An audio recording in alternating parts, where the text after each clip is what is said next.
기시다 후미오 일본 총리가 7일부터 8일까지 이번 일요일부터 월요일입니다. 우리나라를 방문할 것으로 전해졌습니다.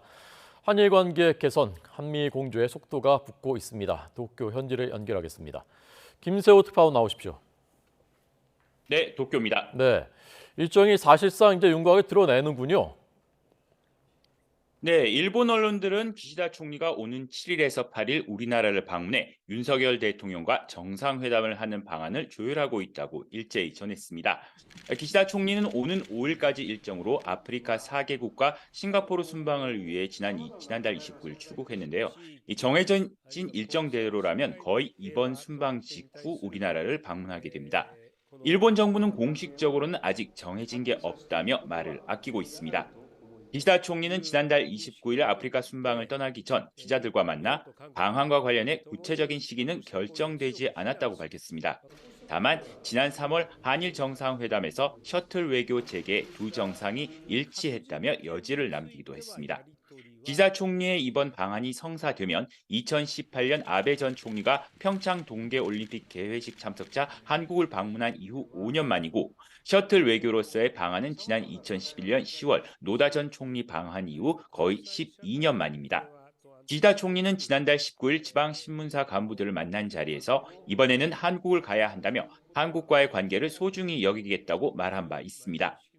이 같은 발언으로 방안이 조만간 가시화될 것이라는 관측이 나오기도 했습니다. 다만 한일 당국 간 협의가 진행 중인 것으로 알려지면서 일정이 조절될 가능성도 배제할 수 없습니다. 네, 아마도 기시다 총리가 오게 되면 이제 6월쯤이 아니겠느냐라는 그 전망, 관측들이 많았는데 이렇게 앞당겨진 것은 어떤 배경으로 해서 어떤 해석들이 나오고 있습니까? 네, 기시다 총리는 애초 오는 19일에서 21일 열리는 히로시마 G7 정상회의 이후 여름에 한국을 찾을 것이라는 전망이 지배적이었습니다. 우리 정부의 강제동원 해법안 제시 이후 이뤄진 지난 3월 한일 정상회담 결과를 놓고도 한국 내에서 일본의 일방적인 양보를 했다는 반발이 상당한 만큼 한국 내 여론 추이도 지켜보겠다는 입장도 있었던 것으로 전해졌습니다. 하지만 윤 대통령과 조 바이든 미국 대통령의 한미 정상회담이 기시다 총리의 방한 일정에도 영향을 준 것으로 보입니다. 특히 바이든 대통령은 윤 대통령의 대일 외교를 극찬하면서 한미일 공조를 거듭 강조했는데 이런 분위기 속에서 기시다 총리도 G7 정상회담 전 한일 관계 개선을 위한 가시적인 노력을 보일 필요가 있다는 겁니다.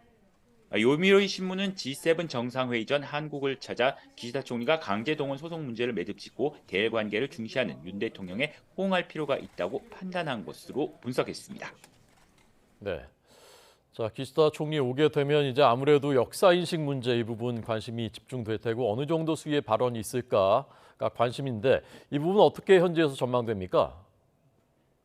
네, 기시다 총리는 지난 3월 6일 한국 정부의 강제동원 해법에 이 김대중 오부치 선언을 포함한 역대 내각의 역사 인식을 계승하겠다고 밝혔습니다.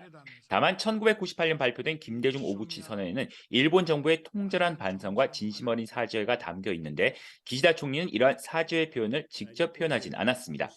윤 대통령과 정상회담을 하더라도 직접적인 사죄를 하지 않을 가능성이 높다는 관측이 나오고 있습니다.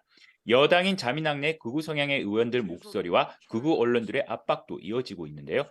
이들은 특히 지난 3월 정상회담 전부터 일본 총리가 어떤 경우라도 사죄라는 표현을 직접 언급해서는 안 된다고 거듭 주장해왔습니다. 이후에도 한국에 보다 더 강경한 자세로 나가야 한다는 목소리가 일본 보수 우익을 중심으로 계속 나오고 있습니다. 일본 자민당의 아오야마 시게하루 참의원은 한국을 화이트리스트에 복귀시킨 것을 놓고도 일본 정부가 전례 없는 비정상적인 움직임을 보였다고 비난했습니다.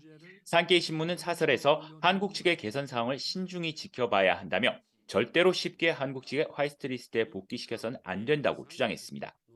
또 독도와 관련해서도 일본 고유의 영토임에도 기시다 총리가 제대로 조치를 하지 않고 있다며 극우층의 목소리를 대변하기도 했습니다. 이 때문에 여당 내 보수파들의 입김을 무시할 수 없는 기시다 총리로서는 기존 입장의 변화를 기대하기는 쉽지 않아 보입니다. 지금까지 도쿄에서 전해드렸습니다.